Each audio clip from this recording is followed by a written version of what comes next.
Oh, hey, what's up, guys? It's Professor here again.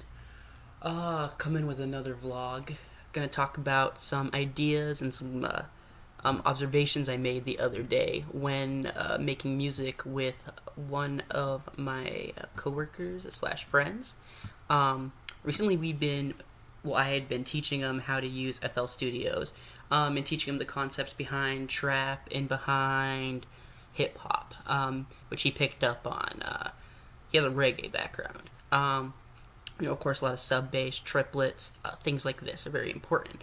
But I noticed that he doesn't even listen to a lot of trap, which is very easy to teach him it. He listens to a lot of pop, like Chainsmokers, Cheat Codes, Maroon 5, things like that. So I decided I would teach him how to make a pop song. And while doing this, I had realized a few observations, especially when he wanted to go around building the trap song like the pop song. And I was like, hey, everyone has their own creative flow and style. That's good. Let's go by yours, let's go by mine, let's bounce it off back and forth, and always do what you're feeling and hearing. That's the biggest thing. Just follow what you think your ears like, or what your ears do like, because we're wired a certain way to feel those. Alright. Now, there's two observations I noticed. Of course, this isn't for every pop song. Then there's way more to make, but I just happened to make these two the other day and wanted to do a video on it today, noting these.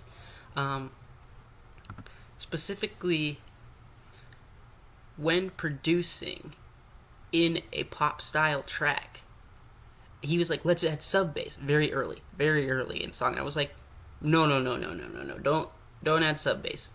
Not now, at least. Wait till like the end of the song. The biggest thing is gonna be your vocal hooks and your synth hooks.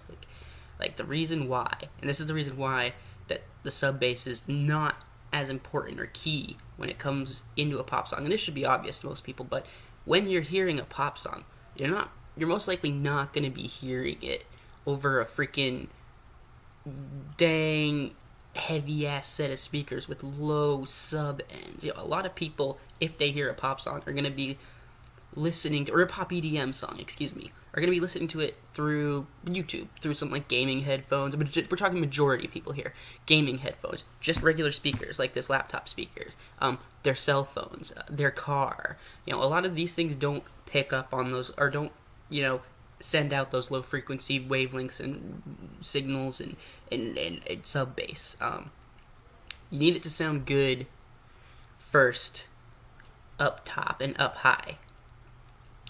Then you can work on your sub bass, and make sure that if you want to even add a sub bass, make sure that doesn't muffle the rest of your song. This isn't going to be like a trap song where a lot of your melody is going to be down and they're like boom, boom, boom, boom, boom, boom, boom, like, or even not even like a heavy EDM song. You're not going to be playing until you're famous and you're working with professional producers who already have all that shit on lock.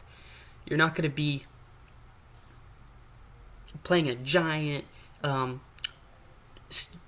concert hall, and if you're not a DJ, you're just a producer, you're gonna be just dealing with some speakers and just gonna be showing it to your buddies. Now, of course, mastering your track and making all that stuff sound good later is important. But if you're just trying to like get people to hear it, a pop song and EDM song has to be catchy.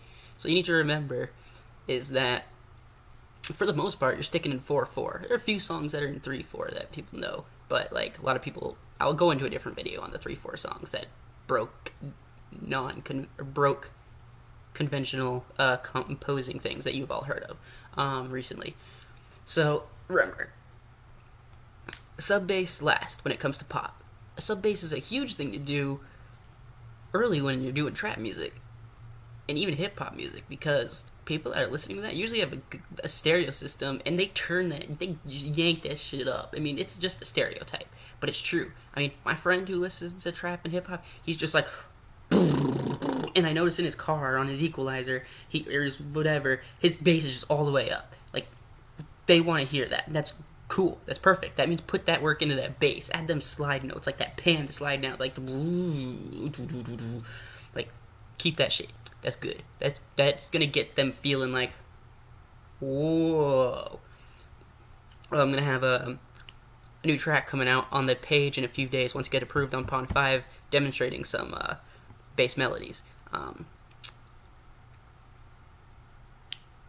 Next thing, when it comes to pop songs, especially with the Chainsmokers and Cheat Codes, I've noticed, who both sound very similar, at least with the songs that you've heard on the radio. You may not have heard some of their other songs, but with the songs on the radio, like the new one by Cheat Codes, well, new, No Promises, with Closer by Chainsmokers, with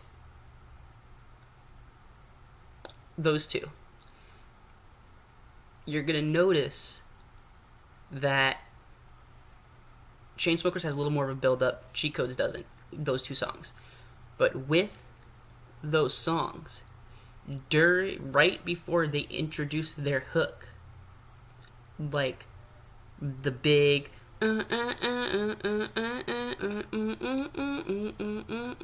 the part where that song's building up and going, so baby pull me closer in the backseat of your Rover. Alright, so on the fourth bar, or on the final beat of the fourth bar, in that build-up, they actually introduce the hook on the fourth bar. So early, it goes 1 2 3 4, 1 2 3 4, 1 2 3 4, 1 2 3. Then that hook synth comes in 4, and then the hook is right just there. But they introduce it early. I'm not sure what does this, but it kind of, I mean, maybe it's energy, but you'll notice like in the build-ups, like boom, they never getting older, boom. That's actually that, it goes, boom. That's when that next one pattern starts. Same in the Cheat Code song, No Promises. How does that synthesizer sound? It's like, la la la, just be careful, la la, love ain't simple, la la la, promise me no promises. Oh, la la la, just be careful, la la la, love ain't simple, la la la, promise me no promises.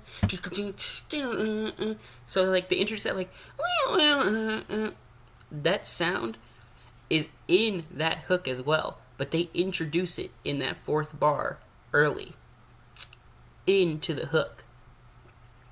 I'm assuming this is to, I don't know, establish some like kind of transition, a smoother transition.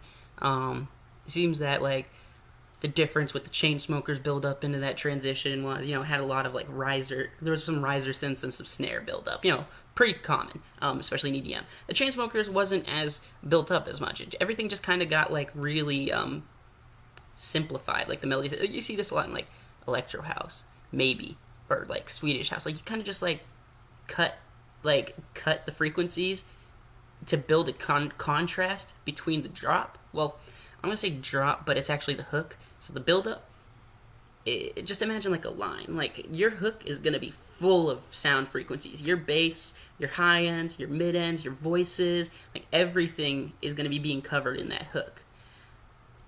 For the most part, at least in those style songs. What I've noticed is that there's kind of like a thinning of the frequencies being used before that hook. And I think to make the transition a little easier on the ears, because if you just go from this to that, it sounds weird to the ears.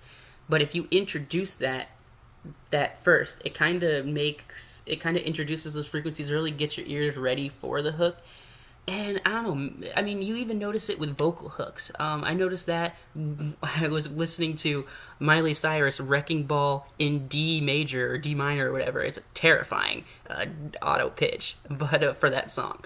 But even the part where everyone sings, I came in like a wrecking ball, like I came in like a, comes in on the fourth bar before, or it's either the third and fourth or the fourth bar before the hook.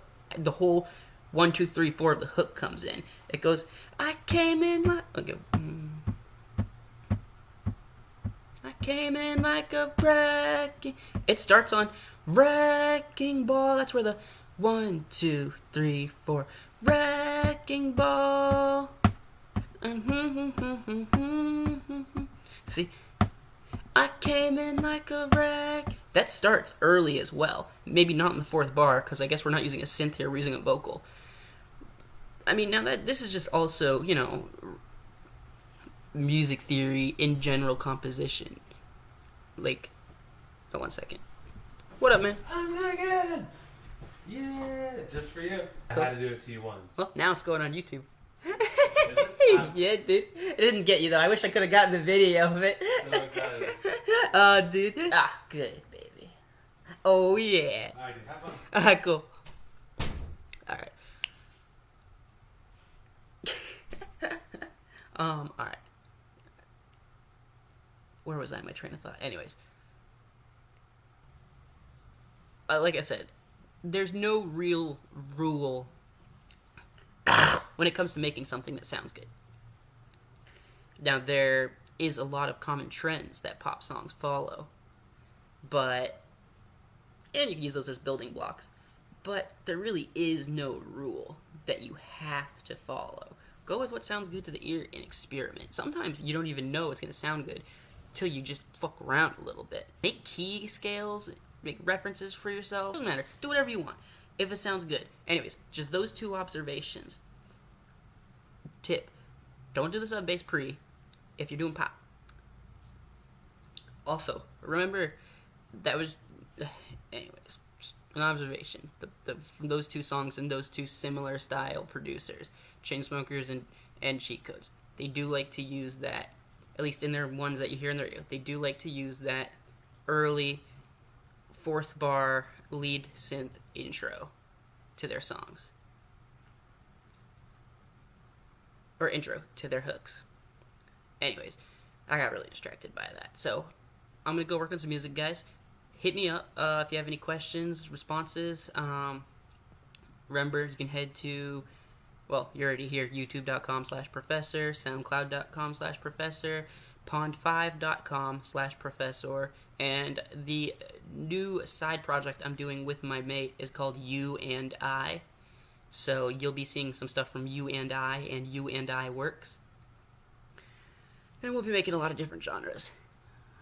Make sure to like, subscribe, smash that motherfucking like button. If we get 10,000 likes, I'll pull 1 hair out of my head and surgically attach it to my nuts. These nuts. Got 'em. Alright, man. Later, guys. Peace out. Where's the stop recording? But there it is. Oh.